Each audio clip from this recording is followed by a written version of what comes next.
Здравейте, YouTube! Аз съм Тунио, това е моят канал, седми епизод, в който отново ще си направя сам обзор за седмата седмица в Игри на волята, която измина, която според мен беше най-интересната до момента. Убеден съм в това, което казвам, мога да изброя няколко акцента от нея, за които се заслужава да се обърне внимание. Първото, разбира се, е, че имаме разпаднато племе. Амазонките. В моите очи беше изключително приятна идея да има женско племе. Аз бях твърд защитник, че те ще успеят, но, уви, грешил съм.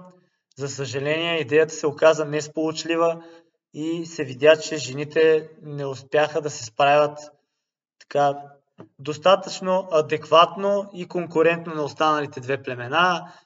Не знам дали е било планувано или така в движение се наложи да направят така, че да се присъединят мъже към тях и въпреки това те отново не успяха и за съжаление се разпаднаха, въпреки че то в последната битка, в която става ясно кое племе се разпада, всяко едно може да не успее да спечели, съответно да трябва да се присъединят към другите две племена, но като цяло, за съжаление, идеята не беше успешна. Второто нещо е, че след като се разпаднаха амазонките, те естествено бяха на сергията, така да се каже. И тук интересният и супер велик момент, ако мога така да го нарека, е решението на Крум. Както вече всички знаем, той избра двете Теодори, сега да не преразказвам, но това решение негово беше супер стратегическо и за мен към онзи момент беше правилно. За мен решението на Крум беше таван. Моите очи показват, че той е мислещ играч, стратегически настроен и мисли в перспектива. Има си приоритет да стигне по-надалеч и знае, че този му ход, към онзи момент, разбира се, пак да уточна, е правилен. Ако до момента не съм имал фаворит в пети сезон, изключвам, разбира се, жените, тъй като от самото начало съм заявил, че аз съм за тях като цяло в предаването, но ако да речем в първи сезон ми е бил Юлиан, във втория ми е бил Ваня, в трети Неделчо, в четвърти нямах. Там скучна работа. В пети сезон определено фаворит ми е Крум. Третия акцент от цялата седмица е плажа на изгубените. Край! Свърши се с тая мъка и гавра към участниците. Извинявам се, не е гавра. Към това отношение на продукцията към участниците, които са на плажа на изгубените, приключи се. И тук това, което мога да кажа напълно сериозно е, че аз обикновено се подигравам на хората, които след като отпаднат по някое си време, независимо кога, те излизат и казват: аз се чувствам победител. На мен специално поне ми е смешно. Забавно, по-скоро казано, но тук аз ще си позволя да кажа, че в моите очи Никол е победител. Истински победител, уважаеми зрители, защото тя издържа повече от 6 седмици там, разбира се, в предаването 6 седмици, реално те са малко повече от месец, защото в седмата седмица тя отпадна. Това, през което е преминала, е преживяла, въобще за мен е достойно, не за възхищение, не знам, аз със сигурност не бих успял 7 седмици да издържа там, на тези условия. Убеден съм, че нямам представа какъв процент, но със сигурност е над 50. Повече от половината хора там не биха изкарали така както тя го направи. Убеден съм в това нещо и затова заслужава адмирации и не случайно казвам, че тя е победител. Защото изглежда, че участието там е паралелно с това на играта. Тя не може да се каже, че е участвала в Игри на волята. Аз не ги виждам така нещата. В Игри на волята са участвали тези, които са били в племена и са ходили стандартно битка за територия, номинационни, капитански, елиминации и така нататък. Това с този плаж, мен лично не ме кефи, разбирам продукцията защо го прави, но аз, ако трябва да избирам, би го премахнал това нещо. И затова казвам, че тя е победител. И ако има някой участник до момента от пети сезон, който заслужава втори шанс да получи в така наречените All Stars Игри на волята, това е именно Никол.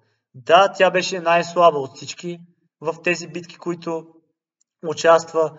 Винаги беше на последно място, но това, което направи, показва, че не се отказва, има хъс и според мен е първият човек, който трябва да получи покана в All Stars. Тук е много важно да уточним, че въпреки, че е най-слаба, всички знаем, че когато получиш твърде рано, да речем година-две по-рано покана за All Stars, имаш достатъчно време да се подготвиш. И в този ред на мисли съм сигурен, че Никола, ако има желание я поканят, тя ще покаже много повече от това, което показа на арената през този сезон и би била адекватна конкуренция на останалите. И четвъртото нещо, като акцент от цялата седмица, е завръщането на Виолета. Тя просто хвана предаването и го удари в земята. Знам, че малко помпозно се изразявам, обаче взриви обстановката в Гладиаторите, след като се появи.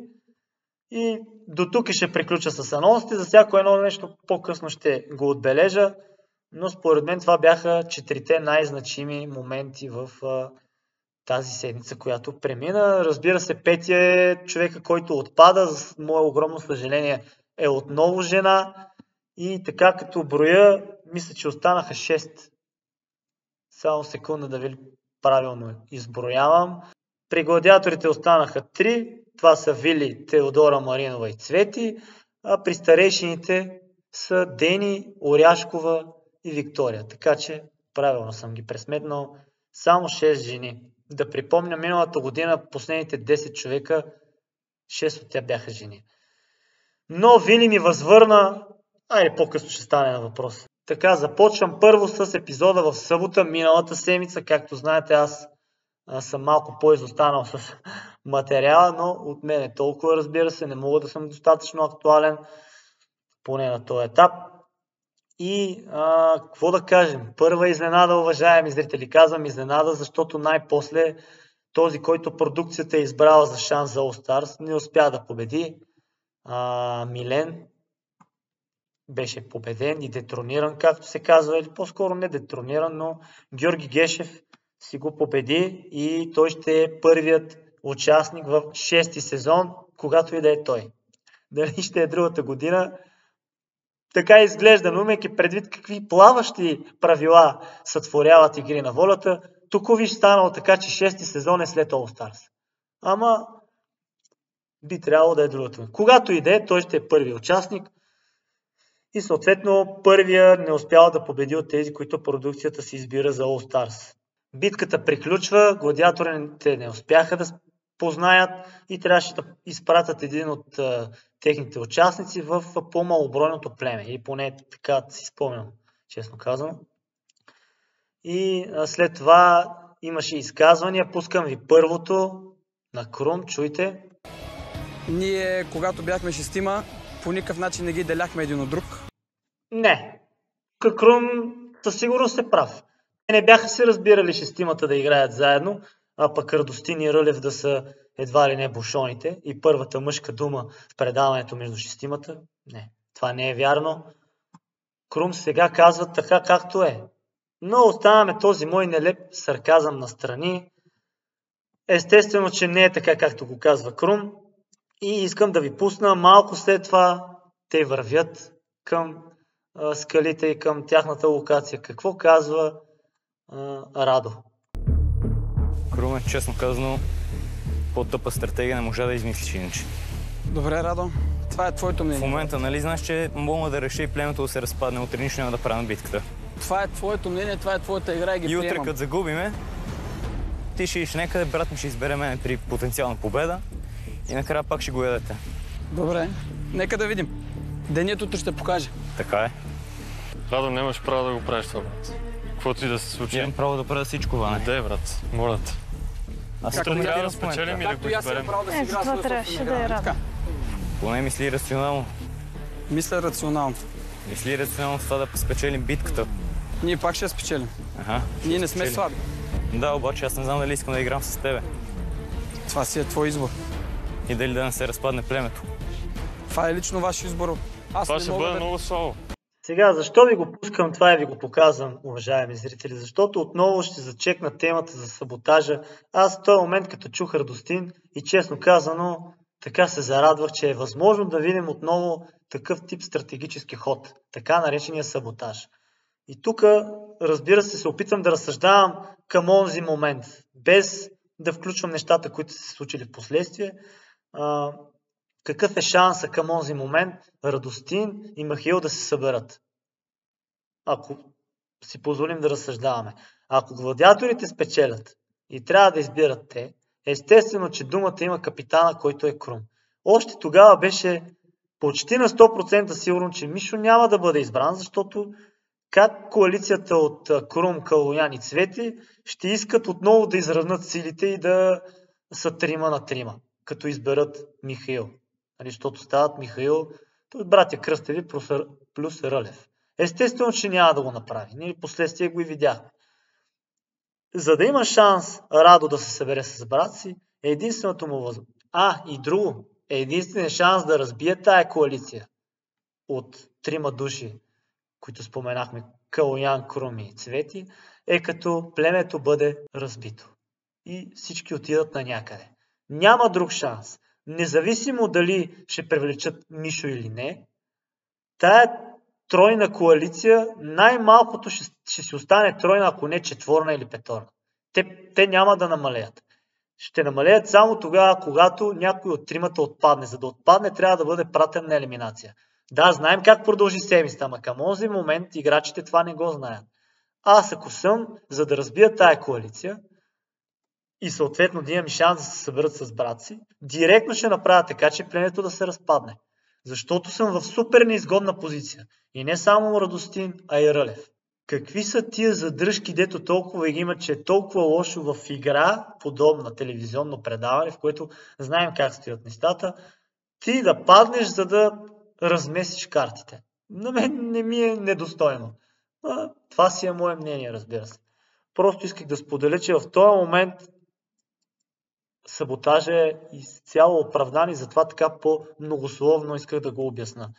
Толкова за съботния епизод. Понеделник, какво мога да отлича? Нещо, което съм си записал и ми е направило впечатление, че Рълев дадоха синхрон как се надява да си върнат Мишо. След като спечелят битката за територия, евентуално имат право да избират. И силно изненадан съм, че точно Рълев, който супер много обмисля нещата, е изключително адекватен и бързо схваща за какво става дума, се е самозаблуждавал, че могат да изберат Мишо. Това просто беше невъзможно. При амазонките се видя разочарованието на момче. Той е човек, като му даваха на синхронни изказвания, той все едно беше сломен. Даже, само че не си спомням, обясняваше или на Мишо директно, или на синхрон, че съответно не знае къде е попаднал, в какво племе е попаднал. Той ни оплаквания, ни приказки, че няма на кого да разчита. Изглеждаше сломен в този момент. Но да не обръщаме толкова внимание на момче. Това, което трябва да се обърне внимание за посланието на Гати, уважаеми зрители. Общо взето видяхме това, което видяхме и в началото в предаването, като поведение и отношение на Гатю към останалите, което аз продължавам да твърда, че не ме кефи. След това се показа позитивния му образ при амазонките, но той в посланието си демонстрира точно това, което при гладиаторите. Общо взето пълни тъпоти говореше. Кой какво може и не може да прави, ще определя, съди този, съди онзи. Това на мен не ми е забавно. Напротив, изобщо няма как да го толерирам това поведение. И за разлика от повечето хора, които му симпатизират, аз не съм от тези, със сигурност.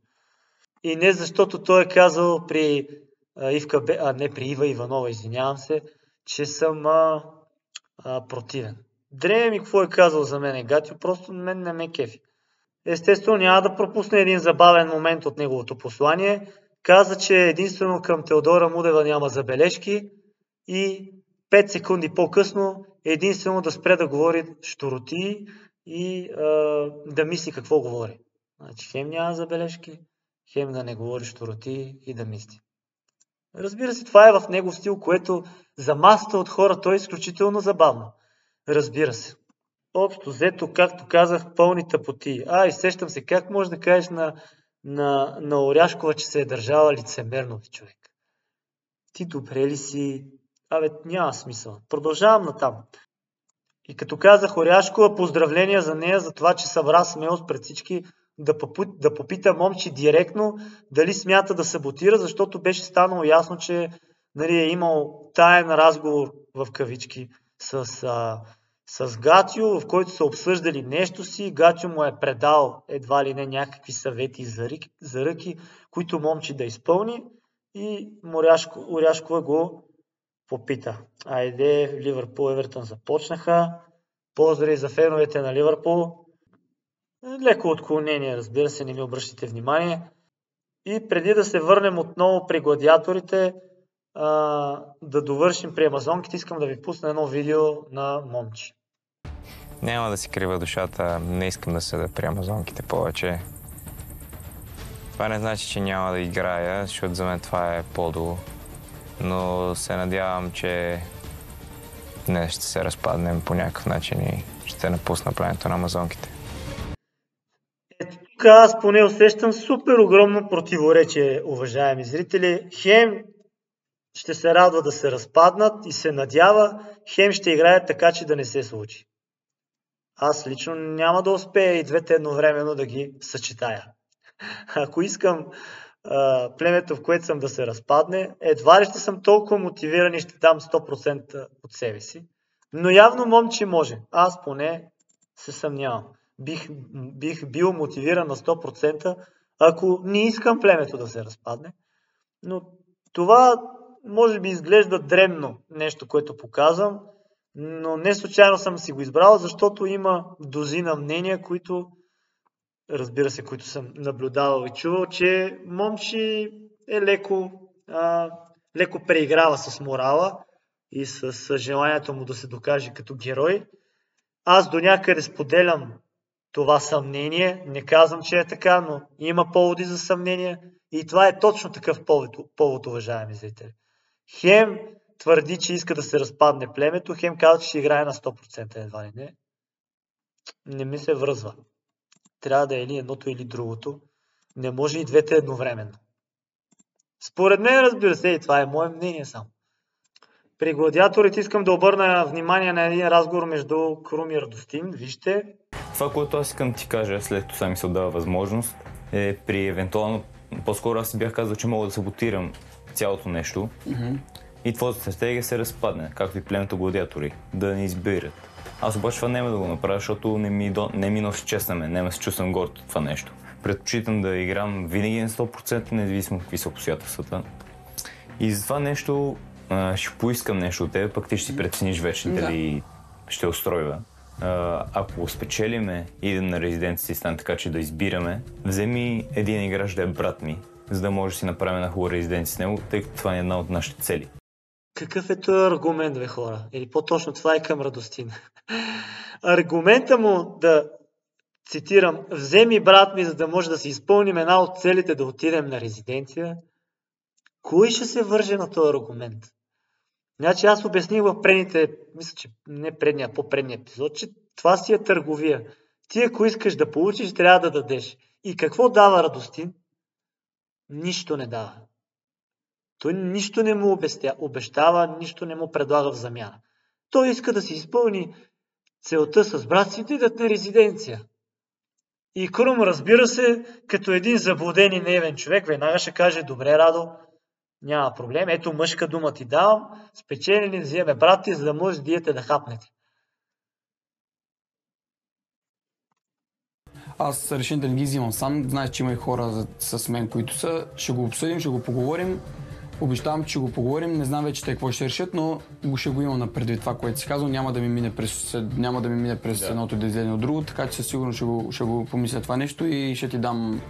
И на арената ще стане ясно, нали, какво точно сме. Има и го в пари, защото и двамата ще си скефим много по този начин, а и отделно ще станем сигурно по-силни. Да, разбирам. Да. Ще ли да се изкефят? Сигурно и Крум и той ще да се изкефи. Няма, тук искам да поздравя Крум, че не знам дали е за първи път това предаване, ама най-после някой да не даде мъжка дума. Много смислено поведение и добър ход на Крум. Ще преценим на арената. Нито му казва да, нито не. Със сигурно ще го обмисли, ще го консултира, ще го обсъди с останалите и след това ще вземат решение. И на арената ще разберем. Така че по-добро изказване от това на Крум в този момент мисля, че нямаше как да бъде и поздравления за Крум. Отново, разбира се, както спомена, аз вече съм пристрастен, уважаеми зрители. Като изключиме жените, Крум ми е фаворит. Както споменах, вече като се сещам за 5-ти сезон, мога да кажа за кого съм бил. При старейшините, какво съм си отбелязал от този ден понеделник, че Дунев се е опитал да се направи на така наречения медиатор. Т.е. да се опита да оправи отношенията между Благо и Мартин. Общо взето обречена кауза, уважаеми зрители. Това да не са някакви деца, че ти да ги викаш и да почнеш да им обясняваш кое е добро и кое е зло и те да те послушат и да си стиснат ръцете и да си играят пак в парка. Аз не знам как е възможно хората да си мислят, че могат да бъдат полезни с такова поведение. Не знам, мен ми е странно. Затова го отбелязвам, разбира се. В крайна сметка това си е моя канал и мога да си правя каквото си искам. Не, че по принцип не си го правя, но конкретно в този случай няма как да е по друг начин. При изборите за капитан, поне в моите очи нищо изненадващо при амазонките, избраха си Оряшкова и друго не мога да кажа. Там нямаше дилема, поне според мен. При гладиаторите Крум отново си го пожела това капитанство и отново си го взе. Аз честно казвам подозирах, че ще изберат Цвети, но то беше на база развой от миналата седмица. След това вече нещата се промениха. Общо взето не беше изненадващо и че Крум отново е капитан. Но тук това, което може да се обърне внимание е избора на Радо. Преди това той отива и иска нещо от Крум. Най-малкото поне елементарен опит за манипулация. Не, че няма да бъде усетен този опит, но поне това да направиш да гласуваш за Крум. Така или че ще стане той. Дай си гласа за него, поне Крум да... Не, че ще да избере Мишо отново, но като искаш нещо трябва да дадеш. И той е срещу него. Даже нямам спомен дали би само той да не гласува за Крум. Как да стане? Иначе иска да си се изкефят човека. Няма лошо. При старейшините, честно казано, очаквах Дени, отново моя грешна прогноза и предположение, даже бях убеден, че ще е тя за капитан, но в крайна сметка племето си има достатъчно основания да има доверие на Мартин. Той се справя много добре, както в битките, така и в комуникацията с всички и има основания те да му имат респект и да му имат доверие и да гласуват за него. Мога да обърна внимание на поведението на Мастагарков за пореден път. Моите очи е странно за това, което ще кажа. Значи те преди да дойде време да гласуват за капитан, си говорят, не си спомням дали бяха само двамата или имаше и други. Около маста, мисля, че имаше и други, след тая, те си казват, че са разочаровани един от друг. Първо единия на другия и после обратното. Минава половин час или там колкото време има да се съберат да гласуват за капитан. И Благо казва да забравяме за това до момента, аз затова гласувам за теб за капитан. Добре, че Мартин нищо не му отговори, защото в моите очи наистина е странно. Значи ти хем си разочарован от някого и един час по-късно вече това няма проблем и му даваш доверието си. Да. Пийте вода, свобода. Стигаме до битката. Страхотен обрат на старейшините. Те изоставаха, нямам спомен дали бяха точно с 3 обиколки, но минимум с 2. И въпреки това успяха да наваксат на топчето, там, с лабиринта с топчето, показаха, че имат по-добър усет. Извинявам се. Те му казват късмет. Много добрите играчи казват на такъв тип дейност късмет. Така че извинявам се, моя грешка, това не е да имаш добър усет. Това е просто на късмет. И там ги изпревариха. Общо взето страшни късметли са тия старейшините. И спечелиха, имаха възможности първи да избират. Тук искам да обърна внимание на това, че аз си връщах един път. Не успях да чуя някъде да е казано, че нямат право да се сменят. И подозирам, че не е като да са имали право. Според мен продукцията е забранила на играчите. Имам предвид вече за топчето, където трябва да минат лабиринта. Според мен те не са имали право, защото продукцията не са им дали, но ние не разбрахме това. Поне аз не чух някъде да се казва, а предни сезони са се сменяли. И защо го казвам това? Защото при Цвети стана огромното забавяне и вместо някой да я смени, и тогава се чудех защо. Явно е било казано, но ние не сме чули. Не е било излъчено. Тук какво да кажа? Изключително неспортменско и неуважително поведение на повечето гладиатори към Цвети. Мене ми направи неприятно впечатление и Крум, и Калоян, и те най-много ми се набиха на очи. Супер неуважително отношение. Вярно, че Крум реагира по принцип доста емоционално. Според мен не е да не уважава Цвети, но към онзи момент с това си поведение той и останалите тотално показаха неуважение към нея, защото в крайна сметка първовиновникът, ако имат въобще такава дума, първовиновникът е Калоян. Защото той изкара топчето, което Рълев беше вкарал вече.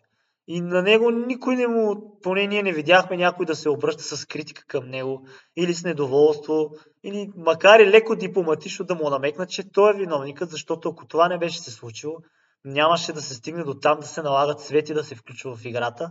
Те са си преценили възможностите и са преценили, че тя няма да участва, съответно се наложи да влезе, защото Калоян си изкара топчето, което не неговото, а на Рълев. И това ги забави.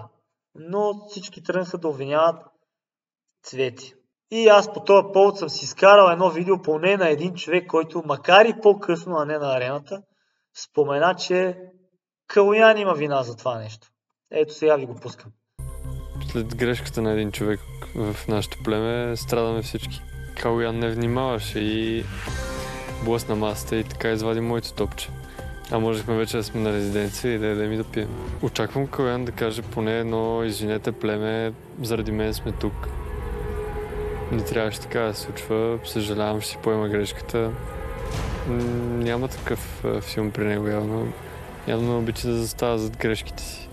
Мал шанс. Мал шанс и това, че излезе топчето, и това, че сините бяха по-бързи. Мал шанс, разбира се, уважаеми зрители и господин Рълев. Кой ще ти поеме отговорност? Просто шансът е малък. Значи, кой друг да е виновен, освен шанса, че ти си обърнал топчето? Разбира се. Но Калоян вече достатъчно време отделих да го критикувам, цял един епизод. Мисля, че няма нужда повече от това. Крайна сметка, може наистина шанса да е виновен. Но да се върнем на арената, все още на териториалната, приключва и стигаме до момента, в който старейшините трябва да избират първи. Аз даже няма нужда да преразказвам, то вече е толкова ясно какво се случи. Тук единствено, аз поделих в началото мнението си за Крум и за неговият избор. Аз го подкрепям на 100%, смятам, че това е правилно решение към този момент за него. Имало е подобен случай в Игри на волята. В трети сезон, ако си спомняте, ако ми остане време, ще пусна едно кратко видео. Когато Елизабет се върне от онзи остров, не остров, а плажа на Учелника, и имаше възможност да... Как беше, аз затова така се замислям. Имаше възможност да си избере един от...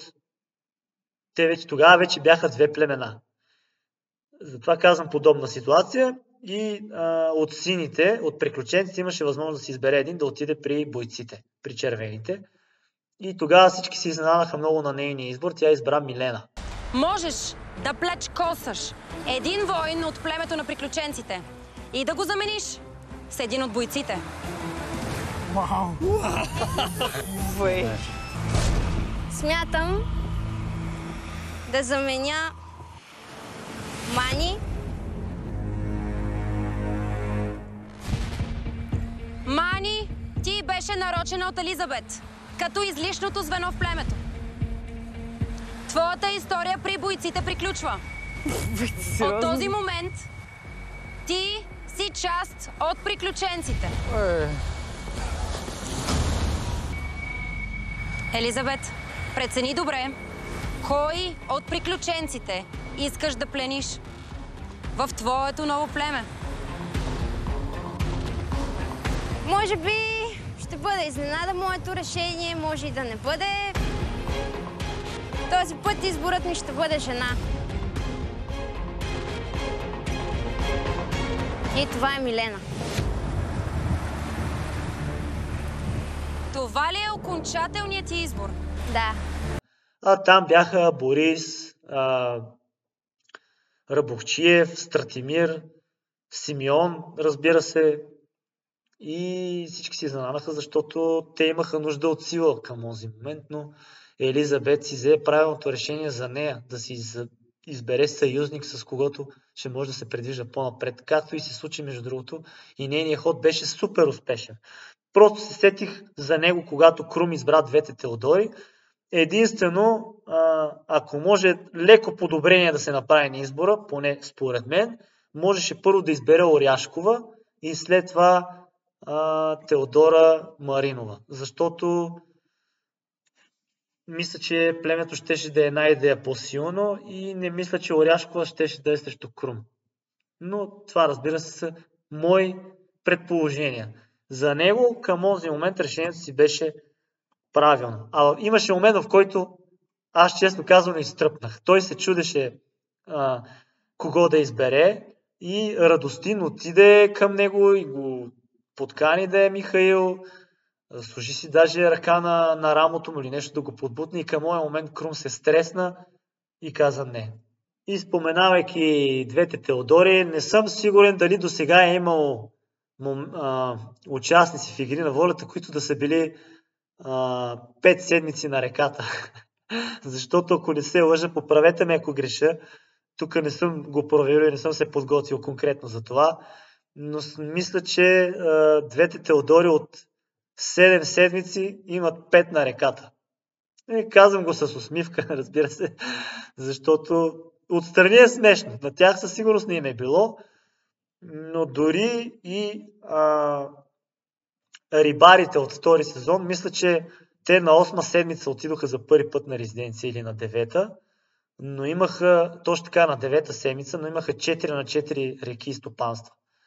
Докато двете Теодори са по 5. За сега, между другото. Пренасяме се към вторник. Първо впечатление от деня е, че Виктория не е в една стая с Дени. Съвсем набързо го отбелязвам това нещо, защото според мен е някакъв вид знак за отношенията помежду им. Те бяха в една стая, за да се... Или поне така си мисля. Щом съм си го отбелязвал, май наистина е било така. Може и да греша тук. Отново не съм на 100% сигурен.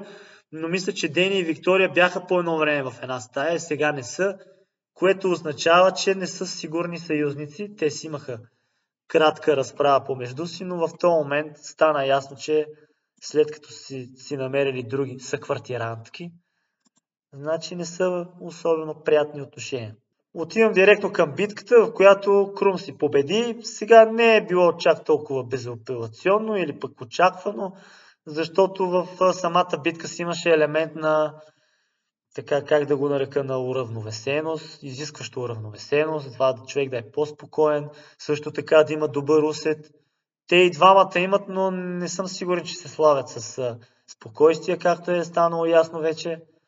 Когато нещо не им върви и губят, и двамата са изключително пеперливи и не се знаеше кой ще победи, затова го споменавам. Директно към избора, най-после, имам преди директно към избора след това, когато Крум победи, най-после да видим нещо различно от някакви си 50 гроша и предимство за племето. Огърлица, плюс цели 200 гроша, които след това Крум каза, че са 300 между другото.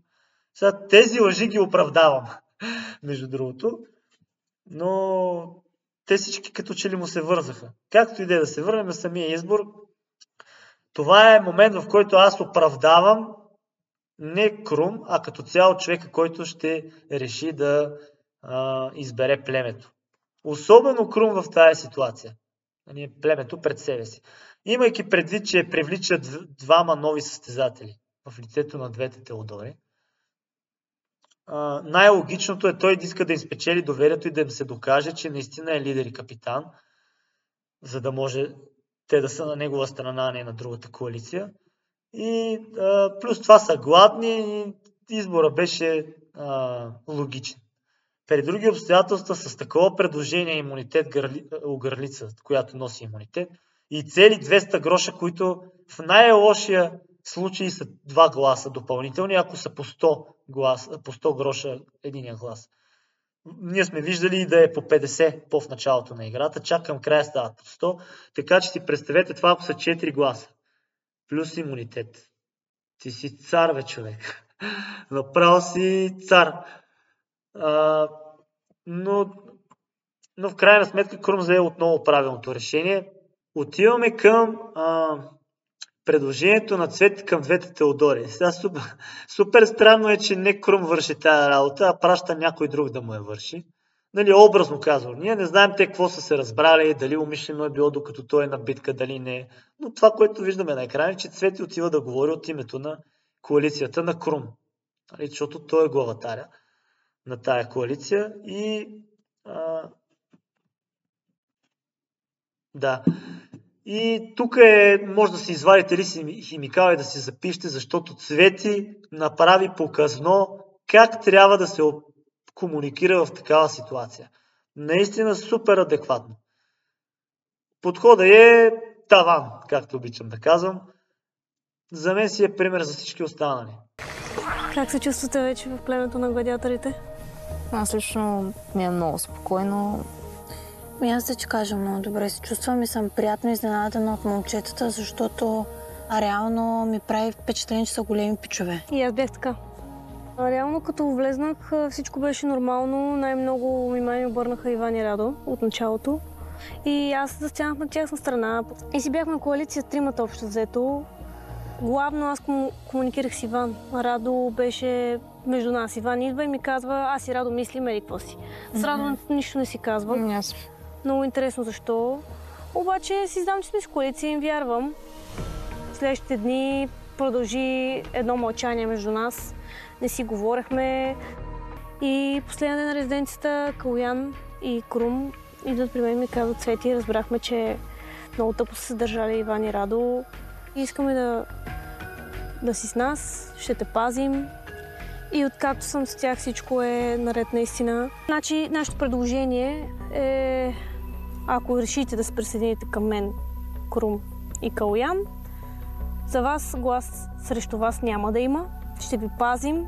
До сливането, другото сливане, последната осмица, обсъдихме с Крум и Калоян, че искаме да ви запазим и да си играем ние заедно, всичките. И това ни беше целта, да не се взима Мишо, да не се делиме толкова, да изравняваме коалициите и да си вземем хора, които биха играли с нас. Преценете си, не искам да ви пришпорвам, нито аз, нито останалите. Каквото решите, ще го приемем. За нас ще бъде удоволствие и наистина голяма чест да играем с вас. Каквото и да стане, някои от нас също, и Калоян и Крум казаха, бихме се жертвали до тим на елиминация, само и само нали, да сте спасени. Така че предложението си е голямо, към мен се отнесоха страхотно, близки си останахме. Преценете си, ние ви даваме време, не искаме да ви притискам по някакъв начин, да ви казвам не, да ви настройвам, камо ли па също някой абсурд. Преценете си, но наистина ще се радваме, ако се присъедините. Без да ги притиска, без условия, когато това, което обясних одея пък при Радо. Когато искаш нещо, трябва да дадеш и тя им предлага точно това, от което те имат нужда. Така че шанса и да успее беше 101%, не 99%. Разбира се, аз пак да кажа, обяснявам нещата към този момент как изглеждат. Опитвам се да не смесвам вече това, което така е, че всички знаем. Към този момент, аз затова и си ги записвам по време на предаването, докато ги гледам, защото тогава е най-автентично начинът, по който мисли човек. Когато не знае какво предстои. И аз, като не съм знаел, съм си записал тези неща и като ги виждам те как реагират, тук ги определям дали са адекватни, дали не, дали са странни, дали са правилни и към този момент за мен си беше много правилно. Битката между Вили и Никол, това аз вече го споменах в началото на предаването, свърши се с тая мъка на плажа на изгубените. 7 седмица, бе, уважаеми зрители. Това е страшна мъка за единствения участник, който всъщност изкара 7 седмици. Това е Никол. И аз вече казах какво мисля, че тя заслужава много повече от това, което и се случи. Най-малкото, защото е стояла 7 седмици. Най-малкото е заради това. Няма да коментирам цялата драма, тя си е основателна. Там, както всички са казвали, и аз също го твърда, емоциите са по-засилени, отколкото в реалния живот. Времето тече по друг начин и нормално да има рев, сълзи и така нататък. И ако има нещо позитивно и забавно в цялата тая драма, която видяхме, това е, че имунитета на Дунев приключи. Вече няма кого да чака и съвсем спокойно останалите могат да го номинират и той да отиде на битка елиминационна. Защо го казвам? Защото във всички сезони сме виждали много пъти как хора не просто минават между капките. Те стигат твърде далече, без нито една битка и при първа такава отпадат. И вижте колко странно е. Значи някой за 3-4 седмици, ако е ходил на 2-3 битки и на 3-4 отпадне, е по-слаб играч, отколкото този, който ако отиде на 10-та седмица и при първа битка отпадне и си тръгне. Но случаи всякакви, развои на събития всякакви, в крайна сметка затова се казва добър играч, защото си успял да стигнеш без да влизаш в битки. Отиваме към епизода в сряда. Просто епизода, в който Вили разтърси не само гладиаторите, а предаването. Тя просто преобърна абсолютно всичко в това племе. Тук доста неща съм си изкарал. Надявам се да не ви дотегне от видеа. Затова гледах до момента да съм по-обран с тях. Но няма как да не покажа разговори между Вили и момичетата, останалите, между Крум и Вили, между Вили и Рълев, общо взето между всеки с всеки. Защото те са от значение и започвам директно, без много да се обяснявам, първия разговор между Вили и останалите момичета на следващия ден, след като се връща. Още сутринта ги е подкарала. Още не съм се събудила и от вратата за краката Вили веднага направи предложение да играем жените. Хора, аз предлагам женска сила, обединяваме се и смазваме мъжете, защото те в момента са двама по двама. Не са се обединили четворка. Така че една глава мъжка да падне и оттам нататък сме ние. И в този момент ми се разтупка сърчицето. Просто се разтупка и аз отново се зарадвах, че може да има шанс жените да стигнат много надалече. Защото към този момент, ние все още пак да обясня, не знаем какво става. И аз се зарадвах, че ще се заформи тая женска коалиция и ще отстраняват мъжете. Ние по принцип играем аз лично с Калуян и с Крум. И нашата главна цел е в момента Радо и след него Иван, евентуално номинации. Ние двете вчера говорихме с Круми и за момента сме карали дума за тях и може би не сега да почнем от... Радо аз нямам проблем, защото не го харесвам. Той ми е ленивец. Някакъв разсеян ленивец, така че аз за него проблем нямам първи да му падне главата. Радо наистина е разсеян. Семи така, кой мъж, ама от него ще започнем, защото между другото той има двойка, така че просто са повече гласове и трябва да си ходи. В момента наистина, докато те самите са разединени по този начин, мъжете, ние сме съединените. Ние определяме какво ще се случва и трябва да си го ползваме. С капитанството какво правим? И виж, може да го вземем веднъж, да накажем още един мъж и после те и да имат капитанство Келфа и да. Да. Според мен защото може да е елиминация. По-добре да мъж сега. Първата седмица да е Калуян, според мен е по-добре. Да махнем първо Радо и... Трябва Радо задължително. И тогава вече може да си взима капитанството, и че смисъл да не рискуваме с елиминационни битки на това. Айде, стискаме ли си ръцете? Направо ни застреля. За кое? Внимавай, за коалиция. Внимавай, защото стиснеш ли ми ръката, връща назад няма. Хубаво. Чакай. Това, че Цвети си дръпна ръката ми, говори, че моята преценка за нея, както за всеки останал тук до сега, е абсолютно правилна. Аз съм чакай, че трябва да Ти може да си мислиш, ама като дойдеш ми стиснеш ръката, добре. Аз вече знам, че Цвети е хлъзгава. Аз знам, че Цвети дори да се съгласи и да реши да ми стисне ръката, този път аз няма да стисна нейната ръка. Защото аз, ако изтисна ръката, означава, че трябва да я паза. А аз нямам намерение вече да я паза. И след бурната ми радост, че отново има надежди за женска коалиция, не че все още няма, но тя постепенно намалява, защото вече знаем, че Мудева няма, Цвети е срещу Вили, по-скоро Вили срещу Цвети. И както се вижда от следващите кадри, следващия разговор, който предстои, пък Цвети отива веднага да снесе информацията на Крум и Калуян. Защо бе Цвети? Защо бе Цвети не се включи в тая женска коалиция? Аз не разбирам защо. Не съм на мнението на Вили, че тя е лицемер и лъжкиня. Нямам представа там помежду си какво точно е ставало от това, което ние виждаме. По-скоро подозирам, че на Цвети е неудобно и няма смелостта да каже на едните край, защото това се тълкува в очите на множество хора, че е недостойно и че е лицемерно и некоректно. Което не е като да няма основание, то е такова, но в тази игра това е позволено, в моите очи, разбира се. Въпреки че аз ги иронизирам тези, които си сменят позициите, е позволено. Наистина го твърдя и в този момент Цвети щеше да отнесе много хейт, но за нея щеше да е много по-добре, ако беше се съгласила и си подала ръката и както тръгна да прави и да заформя четворна коалиция. Със сигурност щяха да имат по-големи шансове жените да стигнат по-напред. Сега вече едната от тях няма. А ако тая четворна коалиция беше се запазила, не съм сигурен, че една от жените ще да отпадне. Даже съм готов да се но няма как да го докажем, но съм почти сигурен, че нямаше това да се случи. Вили ни събра сега веднага и иска да играем жените срещу мъжете. Всички жени, коалиция срещу мъже, да изгоним мъже и жена да печели. Аз и казах, че играя с вас двамата обаче, че ще е много малко трудно в момента, нали, всичките заедно една коалиция. Сме се настроили срещу Иван и Радо и тя каза, добре, Радо съм съгласна да е първи. Първи е Радо и после вече каквото стане и Мудаван и Теодор се зарадваха много обаче. И се Вили каза, имаме ли го ръкостискане, стискаш ми ръката и си оставаме коалиция и двете стиснаха ръката на Вили. Това е лошо, защото съгласиха на момента да бъдат коалиция с нея, да се пазят жените и да играят срещу мъжете. Добре.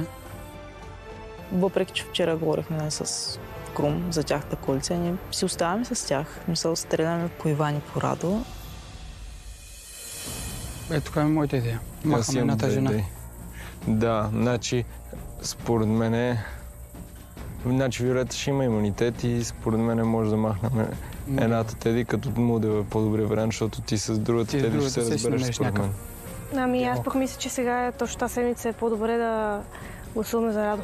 Защо да останем мъжете трима да му убият после по нас четирите жени? Къде ще станете трима? Какво четирите жени? Ние в момента сме мъже-жени. Толкова сме мъже-жени, няма да го вода този разговор с вас в момента. Вили ми каза, нали, стисаш ли ми ръката край? Коалиция си в женска. Така че или си с мен, или срещу мен. Много ясно, че ще съм срещу нея. Няма как. Тя влиза в племе с готови коалиции, всичко е решено и изведнъж прави бум. Това, ако и се получи, ние сме най-тъпите на света направо с голяма заявка. Капитан съм другата седмица. Викам, чакай, всеки ден от нас би искал да е капитан. Да, направете мене капитан. Мисъл, иска власт тази жена. Иска да контролира и да ни дави. Иска, ама няма да я получи. Тя, като види, че не игра с нея, ще ме почне и мене, 100%. Тук оставаме с подозрение дали Цвети лъжи наистина, защото ние не видяхме Вили нито на синхрон, нито в разговор с останалите момичета да казва, аз искам да съм капитан веднага. Само отбелязвам. Какво става тук? Директно. Аз обичам директните неща. Аз така харесвам, затова се радвам, че да е в нашото племе, защото като съм те гледал по терена какво става и е ясно. Аз ще ти кажа, аз ще правя женска коалиция.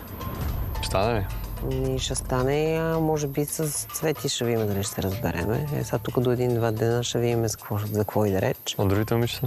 Другите ще са за. Мисля, че. Само Цвети ми е... Аз даже съм влезнал и с такава заявка по принцип да игра с жени. Да, ама ако искаш само един мост паса. Радо до Радо ще отече. Само това ще ти кажа. Той ли мисля, че ще е първия? Защото между вас двамата. За да те спасиме тебе, ще трябва да падне на него главата. Говоря ли с момичетата? Кога дойде, кога успя? Аз съм бърза. Верно, ще стане змия. И тук. Да видим с Крум да направим по-скоро нещо. Няма да искат. Не, срещу Крум. Той не го ви рече, той да ма Радо ще е първи. И това няма как да го правиш в момента. Крум обаче е главата на онова племе. Ясно ми е, Радо. На оная коалиция. Да, ма те са двама само. Аре, трима с Цвети. Ама жените сме 3 и ти 4, взимаме капитанство, имаме 5 гласа и те са нищо не могат да правят. Това е, че аз съм отден едно с него и аз няма как да гласувам срещу него. Няма, никой не те кара. Ти си гласови за някой друг, ама не мога да спасиш. Прави си пасти, това е. Той ходове няма. Той или трябва да се коалира с жените, или трябва да ходи на пангара всеки път. Така че той опции много няма. А ти с Крум ще играеш ли? Аз не мога да играя си, не. Аз ще играя с жените. И ще отрежа главата на Цвети, ако не слуша. Цвети ще бъде заменена с мъж. Тук първа индикация и сигнал, че женската коалиция може и да не пребъде. Нали, пак да покаже към онзи момент. Защото вече е склон на Вили при първия удар на камък тя да зареже стратегията си да играе с жените и да бъде заменена с мъж. И то не с кого да е, с много силен мъж в лицето на Рълев. Разбирам, че те изглежда се познават и от преди предаването или поне по някакъв начин имат добри отношения, може по кастинг и няма значение. Разбирам, че Цвети ни даде веднага дума, ама тя не видяхме да направи нито един опит, втори, допълнителен, за да може да привлече Цвети на собствена страна. И въобще към женската коалиция, защото в крайна сметка някои хора имат нужда от по-дълго оговаряне. Първоначалната им реакция е не. Нали, докато обмислят. Много често аз съм в такава ситуация. Първото предложение, общо взето, много често го отказвам. Сигурен съм, че има и други такива хора и можеше да стане така, че Цвети да бъде оговорена. Или поне да се направи още един опит. Но ако Вили е разбрала, че Цвети веднага е снесла информация, разбирам. Но ние това не го знаем. Тук се вижда, че става всичко много бързо и се съмнявам Вили да е разбрала, че Цвети е снесла информация. Въпреки, че що да се съмнявам, сега като разсъждавам на момента, те там са на толкова малко тясно пространство, че като ги извикат редакторите по 2-3 и съответно останалите са видели, че Цвети отива с Крум и Калуян да си говорят нещо. И Вили е заподозряла, че Цвети ще снесе информация и затова е отписала. Май стигнах до някакъв извод. Усещаш ли какво става тук? Усещам го и още сутринта го усещах и е много, много интересно. Видях, аз даже разбрах, че жените искат да играят срещу мъжете. Жените в техен стил искат да си вземат женско царство тук сигурно. Така че това не трябва да го позволяваме и сега трябва да сме си взаимно от полза, защото знаеш, ние сме от една страна коалицията сама с другата си стил, обаче в момента не мога да позволяваме трети човек да влиза. Да.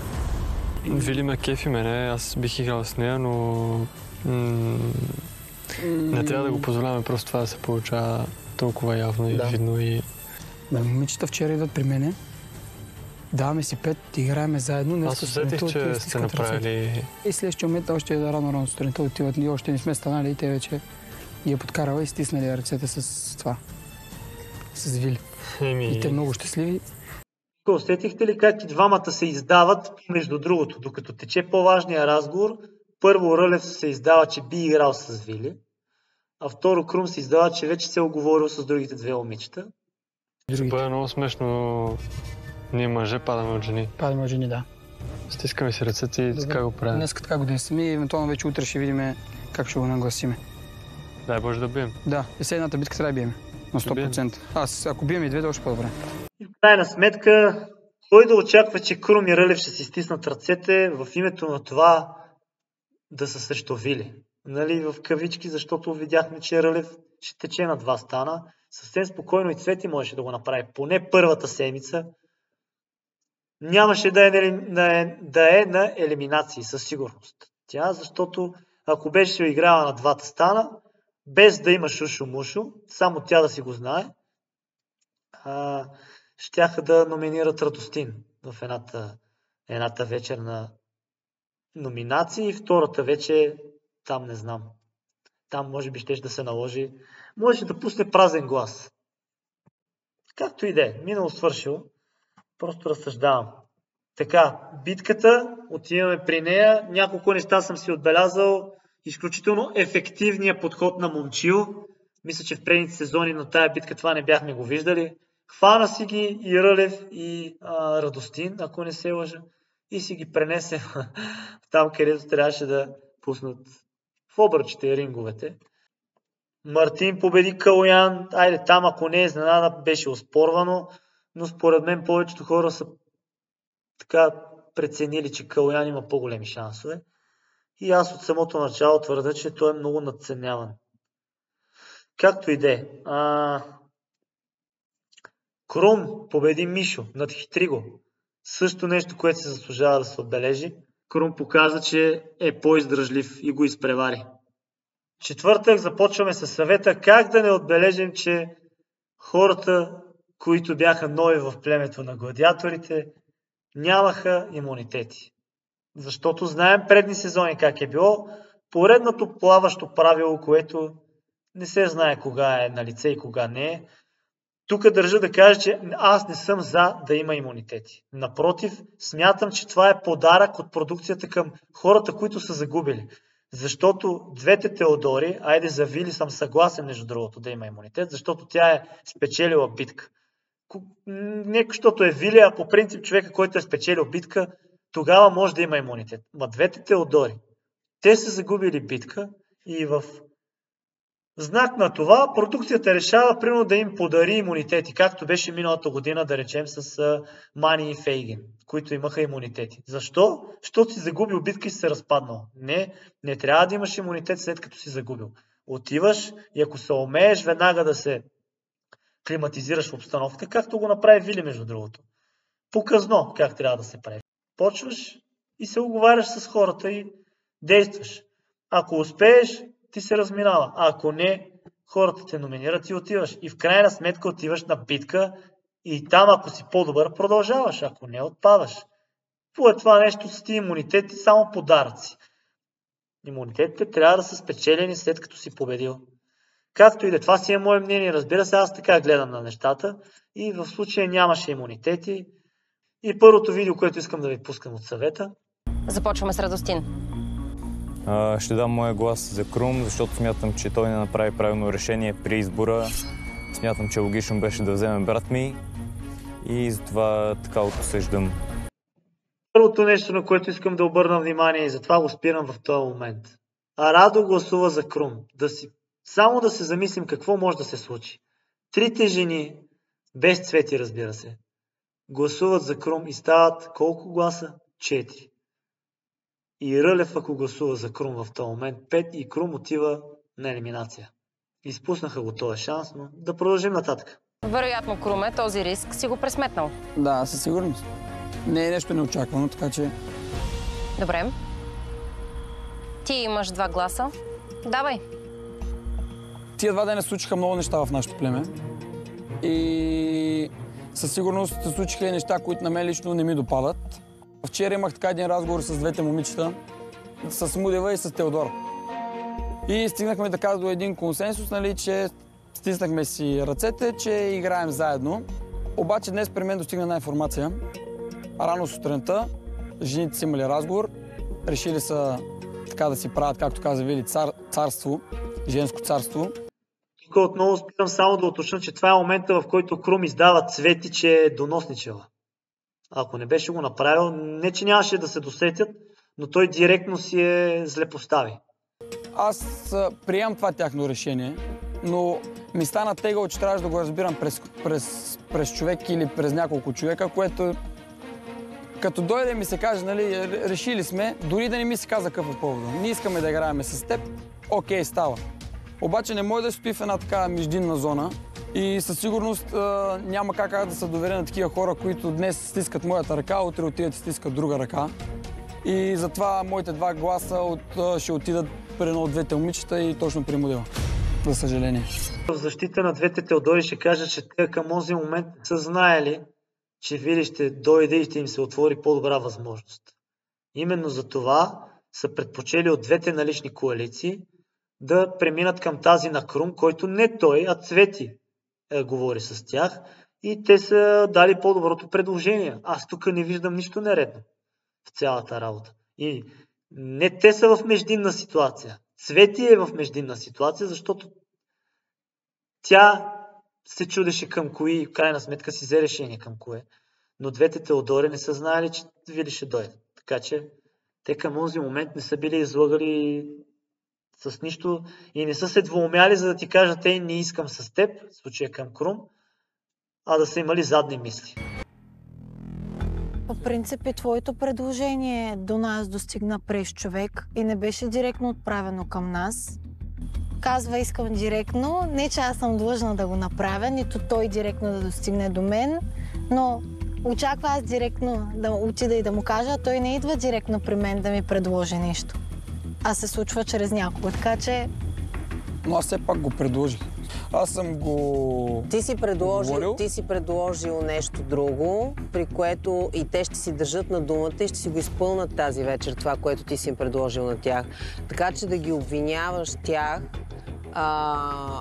не е много коректно, защото не е било да играете коалиция, предложението ти е било друго и ще се види на края на вечерта какво е било предложението ти. Пак прекъсвам да кажа 1-0 за Вили. Мисля, че в този момент тя го затапи и го надхитри с това, което каза, защото тези обвинения на Крум автоматично падат, ако двете Теодори не гласуват за някой от неговата коалиция. Ако бяха гласували за Радостин и ако всички бяха гласували за Радостин, щеше да увисне. Само, че те се завъртяха нещата и отиваха в много различна посока. Аз си го представях, че в двата съвета единия номиниращ можеше да бъде Крум, защото Радо повлече крак и както обясних вече гласовете щяха за него да са 5 и той нямаше как да избяга от това нещо, защото неговата коалиция имат общо 4 гласа с капитанството, а на следващия ден можеше да бъде именно Радостин. Но видяхме какво се случи. Нататък. Добре, човека, който ти го е казал, е Цвети. Така е, да. Знаеме, че е така. Когато се разбере с някой нещо, не може да отидеш да се разбираш с друг. Е така, защото нали, ти е харесало неговото отношение и да, и сега нещата да останат по средата. Няма златна среда. В този живот или А, или Б. Което е така и си прав, обаче. Тук има една малка подробност, че никой не е длъжен да бие камбаната и да идва и да казва. Обаче. Съгласен съм, аз за това нямам сигурност, за това гласувам. И с твоя глас, между другото, тук-що, който направи, ако трябва да сме честни, ти нарушаваш уговорката, която имаш с тях двете. 2-0 за Вили. Уговорката е нарушена в момента, в който се направи друга уговорка върху тази уговорка. Тя не е нарушена от мен, защото значи всеки има право на мнение. Аз просто казвам, че ти имаш една уговорка с тях, която те в момента ще си изпълнат, между другото. Само, че ти не изпълняваш частта от уговорката. Когато има уговорка върху уговорката, няма. На мен просто цялата работа не ми харесва, че всичко, което мислиш ти, стига през Цвети. Точно и така. Цвети ти разказва всичко, което ние сме говорили. На мен пък също това не ми е много приятно. Точно така е. И дори първоначалният ти подход към нас отново беше чрез нея, а не беше конкретно ти да дойдеш и да говориш. Защото беше на капитанска битка. Окей, тя капитанската битка не е цял ден. Ти си изявен лидер в тая коалиция. Факти. Да видим сега какво ще направи Виолета. Много добре знам какво ще се случи на края на вечерта. Пределно ясни са нещата. Въпреки всичко ще гласувам за Цвети, защото чух много лъжи от устата и тази вечер. Първата е за играта. Там няма да го обсъждам. Тя не искаше да влезне в играта, защото се страхуваше от басейна. Предложи се няколко пъти лично от мен, ако иска да влезе на моето место и да играе. Тя смрънка и не пожела, затова остана там. Не е вярно. Второ, да, естествено, че не е вярно. Когато заформяхме женската коалиция, тя беше там и тя ми стисна, тръгна ми стиска ръката. Аз бях човека, който и казах, внимавай какво правиш. Когато аз казах, внимавай какво правиш, когато ми стискаш ръката, тя тогава рязко се дръпна. Но тя беше там и тя беше готова да ми стисне ръката. Така че аз не обичам такива, както той, примерно, не обича такива лицемерни неща. Аз също мразя много лицемерите. И е супер лицемерно ти да си около нас и това, което цялото го говориме, да ходиш да го снасяш на някой друг. За мен това е лицемерщина и аз не ги уважавам тези неща и затова моят глас отива при нея. И ето тук е момента, не случайно ви пуснах изказването и гласа на Вили, в който не е ясно. Тя или не преброи гласовете и не прецени правилно в този момент, или не знам поради каква причина не си следва стратегията, защото както вече на 2 пъти споменах, и веднъж се тая, можеше да бъде изпратен мъж. Тя избра Цвети. По каква логика, защото и е отказала и е неприятна. Грешка за мен и от 2-0 за Вили, както споменах, рязко 3-2 за Крум. Без това да е планувано от негова страна, защото тук 3 автогола общо си заби Вили, но както и да е. може пък да се окаже по-добрия избор. За момента аз не смятам така, на база това, което сме видели до момента. След съвета Вили просто хвана Цвети и удари в земята, образно казано. Дори имаше опит на Крум да защити Цвети, като спомена, че няма да ви пускам видео от това, че станаха много видеа. Спомена, че Цвети си е от ден едно с тях, което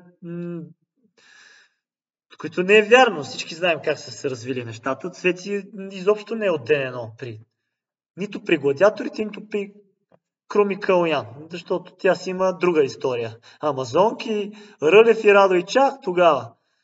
Искам да ви пусна един забавен момент. Той е от разговор между Рълев и Радо. Моята идея е да стрелям по Мудева с останалите, защото с Крум имахме един разговор, беше чисто стратегически относно това да те спасят теб, защото като смятам гласовете, идваха 4 към теб. Цвети мислеше да гласува за теб и трите жени. Аз често казано знаех, че Цвет няма да гласува срещу мене. Ти си я виждаш, че тя си играе с Крум и Скалата. Това стана ясно на съвета. Те са срещу нас тримата. Те са срещу нас тримата, обаче сега ние сме на заден план за тях в момента. Точно защото ние реално сме опасност. Те искат да махнат потенциалната опасност, която са Вили, Мудева. Не мислиш, че по-добрият и удачен вариант е да играем с Вили, вместо с Крум и с Калуян и с Цвети, защото те ще ни го нашият при първа възможност, когато се освободят от някои от момичета. Реално погледнато ние да играем с Вили и да изгоним и Крум и Калата, после и Вили ще ни го нашие. Няма как да ни го нашие. В смисъл същата работа ще Тя ще се опита, но няма да успее. Напълно ясно. Ние по време на това нещо ще се чистим и от момичетата. Не знам, това е много мислене за напред, реално. Какво правиш, Вералев? Защо караш Радо да мисли толкова много за напред? Искам да се кара ден за ден, час за час. Не може така да плануваш ти толкова напред. Другото, по принцип, Вили на никого не може да го нашие, защото не може. Образно казано, ще ви го нашие на всичките, но реално не може. Както и да е, тъпа моя шега. Така, не знам дали ми се получи шегата или не. Семия тая към битката отиваме, в която какво може да се отличи.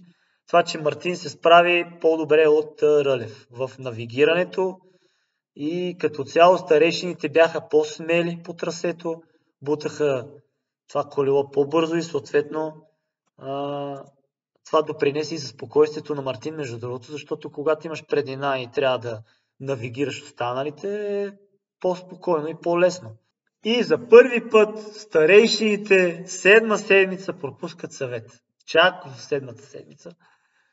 За това нещо, между другото, не съм си записал кой е рекордьор. За много неща имах записки, но за това не. Но се съмнявам друго племе в историята на Игри на волята 6 седмици подред да е било на съвет. Трябва да се провери. Но не ми се занимава. Така, в петък съвета, поне в моите очи, беше изключително предвидим. Нямаше как да е никой друг, освен Цвети. След като вече беше Теодора Мудева, нямаше как да изпратят мъж, защото това означава да му подарят грошове. Съответно, Цвети беше вече на пангара заради Вили и беше логично да е тя. Имаше моменти, в които сега пак няма да показвам видеа, но имаше моменти, в които Цвети беше напрегната, жалваше се, търсеше вина в другите, опита се да прехвърли вината, даже и на Крум, че не е бил защитавал както трябва. Общо взето някакъв вид паника от нейна страна. Истината е, че ако не 100, 95% от причината тя да е на елиминация си е в нея, като вина. Останалите 5% са грешка на момичета, че не гласуваха за Крум, както споменах, където щяха да го изпратят него, а след това Радо. Но основно грешката си е нейна за това, че не прие да е в женската коалиция. Разбира се, това е само и единствено мое мнение. Битката за съюзници, поне аз за първи път чувам, че съюзника няма право да отказва, нямам спомен това да се е случвало. Ако така, въобще може да се отбележи като нещо по-различно и съществено. Иначе Рълев беше по-точен. Извинявам се. Тук пак може би е по-големия късметлия, не знам. Победи Крум, т.е. Рълев победи Крум и тия 30 гроша, дето му ги дава, какво ще ги прави продукцията? Какви са тия 30 гроша Те не стигат за абсолютно нищо. Аз не си спомням да се е предлагал дали глас допълнителен или каквото и друго да било за по-малко от 50 гроша. Само някаква храна са предлагали и това във втори сезон, когато бяха рибарите. Имаха някакъв сценоразпис, хляб 10 гроша, не знам си какво 20 гроша. След това не сме го виждали. Така че, какви са тия 30 гроша? Поне 50 да бяха дали на момчето. И отиваме към елиминационната битка между Теди Мудева и Цвети. Искам първо да ви пусна едно кратко изказване, което мен много ме впечатли и много ми хареса. Какво каза Ралица на двете момичета точно преди битката? Аз мисля, че има само два варианта. Тъй като Мудева и Цвети да са номинирани. Точно така. Така и се получи. Това се случи. Наша грешка. Едно ще ви кажа, момичета. Ако искате да вървите напред, трябва да печелите битките си на съвети. Защото иначе една по една ще си тръгвате. Нещо, за което говоря вече 7-ма седмица, сигурно тези от вас, които са решили да ме гледате, ви е омръзнало. Няма друг шанс на жените ви, уважаеми зрители. Ето и даже и водещата Ралица им го казва. Трябва на съвета да правят така, че да пращат мъже на тия елиминации, за да отпадат един от. Те се пращат помежду си. Това е 5-ти сезон, го гледаме. Колко по-ясно да е, за да може най-накрая да дойде време, в което жените да пращат мъжете на елиминации. Подминаваме го за пореден път. Какво да правиш друго? Освен да се примиряваш, няма какво друго да правиш. Колкото и да се ядосваш. Преминаваме към битката. Пак коване, пак сечене с брадва. Ние във фермата ли се намираме? Не мога да разбера къде отиде Игри на волята в това предаване. Значи не стига, че и от съветите отпадат хора, както е в Survivor. Сега виждаме елементи от фермата. Айде малко. Нека да си има Игри на волята, да си има фермата, да си има Survivor. Кой съм аз, че да се изказва по този начин? Смесвай там всичко, от всичко си вземи хубавото и това е. Сбирщайн на предавания. А иначе става въпрос за коване за пирони, забиване на пирони с... То не е чука, ма както и де. Тук и Дим го спомена, но и аз да отбележа, двете момичета се справиха по-добре от Благо. Със сигурност. Което е просто за отбелязване. Най-малкото не си изпочупиха пръстите. Така да не ги разраниха с кървища да има по тях. Ние не видяхме някъде да има по 5-6 накриво забити пирони. Само на едно място, мисля, че Мудева 2 или 3 грешни пирона беше забила. Няма как да не го отбележа, уважаеми зрители. Аз съм сиреджия и обичам да се подигравам на хората. А Благо го отнася от мен всяка седмица, въпреки че това е човека, който най-добре се държеше с мен в предаването и от него получих най-голяма подкрепа и тя си остава такава. Просто имайки предвид, че тук аз обсъждам какво виждам на екран, не мога да щадя никой. И като съм на етап подигравки и така нататък, какви са тия фунийки това към продукцията? Не могат да спукат балоните. От какво са направени тия фунийки? Едната даже се заби в него или се залепи в него и не се пукна. Другите се удрят в балона и падат. Гаси фунийките, честно. Няма пари за материал ли, бе? Какво става? Не мога да разбера. Нямам какво друго да кажа. Всъщност има какво друго да кажа за битката. Това, което ми направи впечатление, че имаше моменти при двете момичета, в които хаоса беше на лице, от гледна точка на това те да си запомнят кое под коя кофичка или саксийка, както те го наричат, като цвят на куп. Единствено Цвети от двете беше по-старателна да запомни кое къде е, но особено при Теди беше страшен хаос. Тя имам чувство, че всеки път на късмет ги вдигаше тия кофички. Но в крайна сметка ясно е кой загуби. Аз искам да пусна така като за финал от епизода едно видео с изказване именно на Теодора Мудева. Обичам да признавам, когато някой е по-добър и да не казвам това е късмет. С това си изказване Теди Мудева сложи всички силни мъже, които не спират да се оправдават с късмета в малкия си джоб. Когато падаш, си признаваш, че другия е бил по-добър. И не да се оправдаваш винаги с късмета. Ама топчета, ама не знам си какво. Не бе, човек. Паднал си, защото си бил по-слаб в тази игра. И мисля, че Теди Мудева, така като завърших на нейното участие, даде пример на тези, които губят, как трябва да се държат. В моите очи е така. А иначе като забавен момент мога да отлича това, което каза накрая на Цвети. Почини си. Вижте, баща е стратег. Виолета държи жените. Знаем. Това със сигурност Цвети не беше го забелязала. И за съжаление, поредната отпаднала жена, останаха само 6 жени и надеждата, поне за мен, е на път да се изпари, въпреки че все още има шансове. Продължавам да стискам палци на всяка една жена, но лека по лека, като гледам как се развиват нещата, другата седмица, ако гладиаторите загубят и отидат на съвет, нищо чудно отново Цвети да го отнесе. Защо? Защото вече един женски глас е по-малко и това, което одеве дадох като възможност за стратегия, няма как да се приложи. Те не могат да гласуват за мъж. Или поне по-трудно. Ще видим. И като съм стигнал до тук да прогнозирам, може би е редно да започна първо с това, което тая вечер събота предстои да видим между Джералдин от втори сезон и Габриела Олимпиева. Че запомних името, понеже е интересно. Вече след като веднъж видяхме, че избран за кандидат за All Stars може да загуби, аз по-често ще залагам на опонента. Така че тук не смятам, че опита е толкова значение, тъй като Джералдин първо са минали 3 години, откакто тя участва. И второ, не смятам, че е кой знае колко опитна на арената.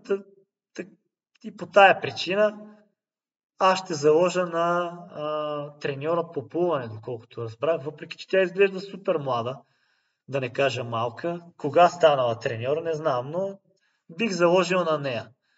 Общо взето и от промото, това, което видях, Джералдин ми изглеждаше по-неуверена, първо, и второ, това, което показаха с изказването за коването на пирони, е, че не може и няма как и в същото време се смее. Това обикновено аз го тълкувам като защитен механизъм ти да се смееш тогава, когато вече нямаш какво друго да направиш и нямаш шансове. Какво друго ти остава, освен да се смееш и да се надсмиваш на това. Така че подозирам, че това е бил момент по-в края, в който вече опонента и Габриела е била натрупала преднина и тя е разбрала, че трудно ще победи. Нещо такова. Опитвам се да прогнозирам, разбира се, и залагам на Габриела, която трябва да влезе в 6-ти сезон, когато и да е той. Така. Прогноза за капитани за двете племена. Тук съм почти сигурен, че при гладиаторите ще се избере Рълев, защото Вили му каза, че може да му даде капитанството. Тя с вече едната Теодора са 2 гласа. Радо става 3 и ако Рълев гласува за себе си, стават 4 гласа, докато от другата страна Крум събира 3. Така че прогнозата ми е за Радостин. Другия вариант е да е Вили, но със сигурност бих се обзаложил, че капитанството от коалицията на Крум ще приключи и няма да е той капитан. Или някой от неговата коалиция. При старейшините е много интересен момент, там по-скоро ще стрелям на сляпо, отколкото с някакъв адекватен довод. Тук интересното е единственото, за което мога да се хвана, ако Мартин вземе в началото думата и поведе хорото, както се казва, защото там му има доверие и... друго забравих да прогнозирам. Дали старейшините ще оцелят, кой ще победи на залога и според мен те ще заложат на опита в кавички. Не, той всъщност не е в кавички, на Джералдин, тъй като знае, че е 5 от 6. И имайки предвид, че по мое мнение тя ще загуби, ако това стане, един играч, доколкото видях в промото, трябва да изпратят при гладиаторите и съм почти сигурен, че изпратят Благо. Това си го мислех още с нощи, като гледах, защото Благо е на пангара от доста хора и имайки предвид, че продукцията има навика да се издава и накрая кои ще са на елиминации. Как? Като дават повече ефирно време за най-малкото за племето, което ще отиде на съвет. Цяла седмица гледахме предимно гладиаторите и двата дни си бяха те на съвет. Малкото моменти, които дадоха за старейшините, бяха за... Повечето от тях бяха за Благо, че те му се подиграваха и за прическа, и за това, че мрънка и се оплаква. Отделно Мартин вече не е в такива отношения с него, каквито беше. Дени му е насъбрала. Оттам мисля, че имаше моменти, в които разговаряше с Оряшкова и Виктория. Точно така. Така че много е възможно това да стане. Ако спечелят, вече пък не знам какво мога да прогнозирам, но ако загубят, със сигурност биха изпратили Благо. Това е по мое мнение. Има и друго, за което мога да се хвана, че е Благо. От разни сторита и снимки в Инстаграм съм виждал Благо да се снима с гладиаторите. Което ми води на мисълта, че той в някакъв момент е попаднал там.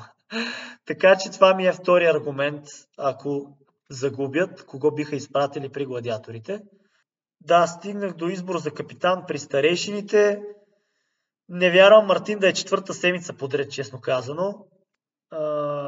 Имайки предвид, че вече може да се краде капитан, да има елиминация отново за капитан. Момчи, според мен. Бих заложил на него. Другия вариант... На кого би заложил Мартин, така че да му спечели доверието и да си го привлече на негова страна? Той има доверието на Дени и Виктория.